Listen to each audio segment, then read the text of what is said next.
What is going on, beautiful people? Welcome to another episode of the Narcissist Code. It is your favorite, I am your favorite, self-aware narcissist, Mr. Lee Hammock, better known as Mental Healness across all social media platforms. If this is your first time seeing my face or hearing my voice, I'm a diagnosed narcissist, and I use my platform on social media to raise awareness for NPD, get more people into therapy, and also validate the victims, survivors, and the thrivers of this disorder.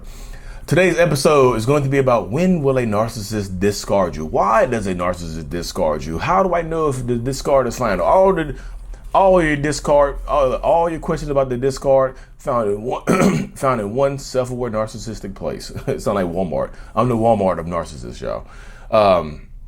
But yeah, welcome to today's episode. So when will a narcissist discard you? Okay, y'all. So first of all, to me, there's more than one discard. To me, I just feel like there's at least two. At minimum, there's two types of discards. Emotional discard is number one, and the physical discard is number two. And I feel like every time the emotional discard comes well before the physical discard. Like when you at the end of the love bombing phase, when the narcissist is done love bombing you, when they're done being who you want them to be, who you need them to be, when narcissists become who you need them to be. So when that phase is over with, and when that phase is done with, and things like that, and the narcissist decides like I can be me now. So in that situation, that circumstance right there, when the narcissist finally gets to the point where they can be themselves, they emotionally start to disconnect from you. That's where the devaluation phase comes into play. They emotionally start to disconnect from you, and then when I say emotional disconnect, that means there's less affection, there's less kissing, touching, hugging, clapping of the cheeks, whatever you want to say. There's less of everything going around, and that's when they start to become emotionally disconnected from you.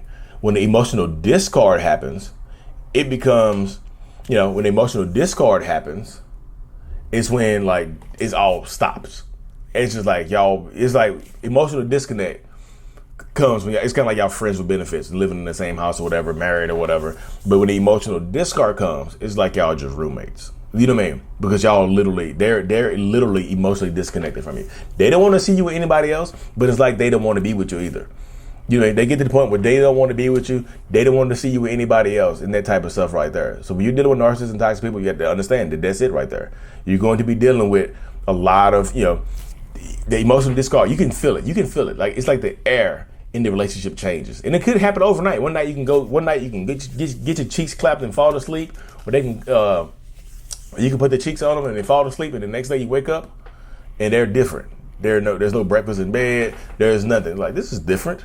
Normally when we clap cheeks, there's I at least have an apple to re-energize the next morning, or an orange, or a slice of watermelon or something. But now it's different. It starts small, but then it amplifies. And once it amplifies to the point where it gets to the point where there's nothing else you can do for them. You'll try to get it back. You'll try to love them. You try to appreciate them. You try to do a lot of stuff with them. You know what I mean? You'll do so much for them to try to get the emotional connection back. But once they emotionally discard you, it's gone, y'all. But then the emotional discard happens in most narcissistic relationships, but the physical discard doesn't always happen. They might emotionally discard you, and y'all still stay married 20, 25, 30 years after the emotional discard happens. It's like a loveless 30-year marriage.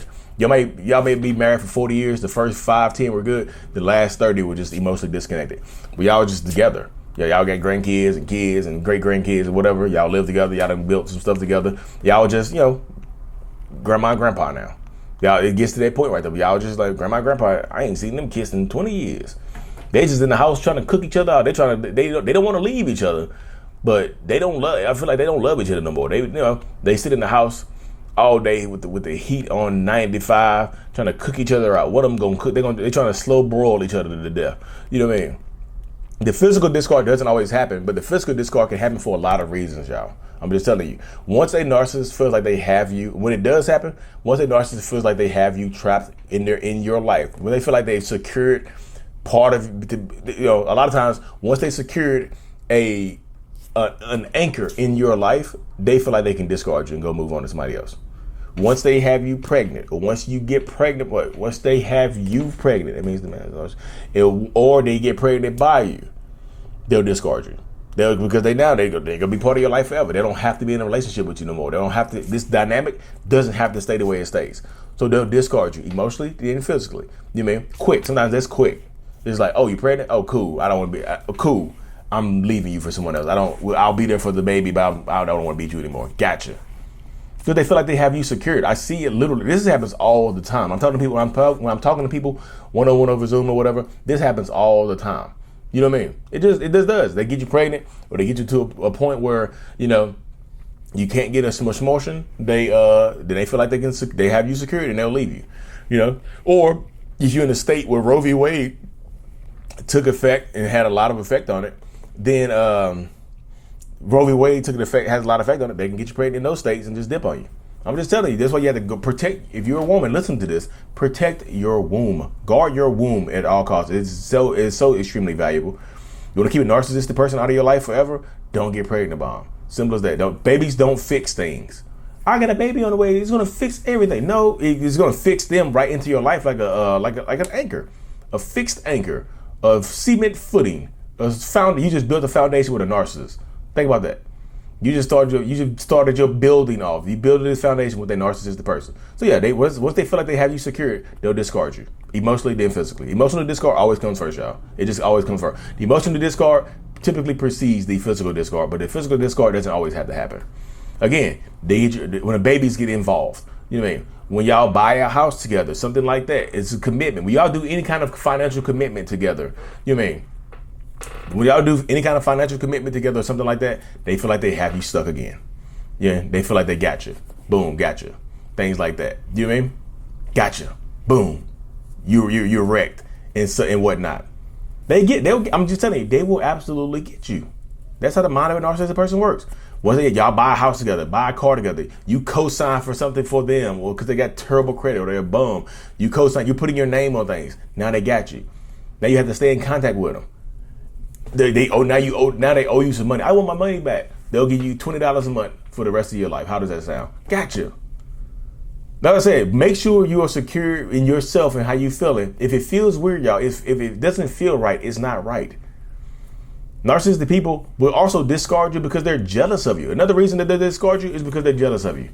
Like, they'll be happy as hell that you're successful. Sometimes narcissists go for successful people, but once that success sets in and they realize you're doing better than them, or your trajectory is higher than theirs, they'll discard you, or they'll try to throw you off your trajectory. Oh, damn, you about to be a nurse practitioner? I'm just a damn janitor. Let me go and throw you off your trajectory, get you fired. Let me clap your cheeks in the janitorial closet. Oops, I'm just a janitor here. Gotcha. They'll try to throw you off your trajectory, or have you fussing and fighting and arguing nights before a big test or mornings before a big test. They'll ghost you the day before a big test or something like that, a big promotion. Something, you have to do something at work big. You have a big project to do at work, something like that. Ghost you, argue with you, fuss with you, fight with you.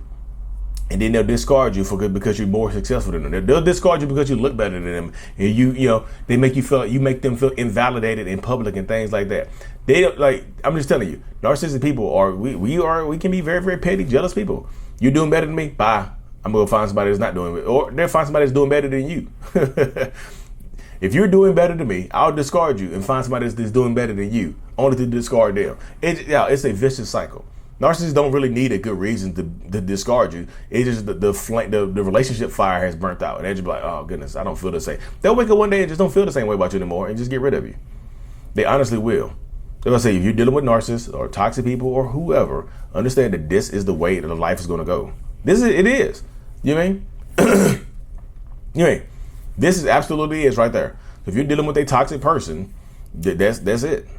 That's it. They don't really need a good reason to discard you. They just the fire just burns out, and the emotional wiring just it's like a narcissist. It's like a little squirrel is in the attic of our brains, and it's just nibbling away at the emotional connection. The squirrel just biting the emotional wire, and it fizzles and it sparks and it goes away. And now you don't have power. Now the relationship doesn't have power anymore. Ooh.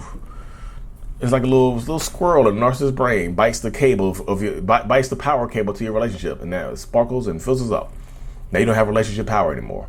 So they don't really need a reason to discard you, but sometimes they will, y'all. Once they feel like they have, a lot of times, if they want to remain in your life, a lot of times they'll have you trapped. They'll trap you up first. Babies, house, cars, whatever, some kind of financial commitment, whatever. Y'all start a business together, gotcha, discard. I'm just telling you. They don't really need a good reason. But anyways, y'all, let me hop off this thing, y'all. Thank y'all for tuning in to another episode. Austin, Texas, live speaking event, in-person speaking event, meet and greet, panel discussion coming soon. I think we're going to might be some tickets or something like that. I don't plan them, y'all. I'm just part of it. So thank y'all for tuning in to another episode. Thank you. Like and subscribe for more. Mental Illness is out. Peace.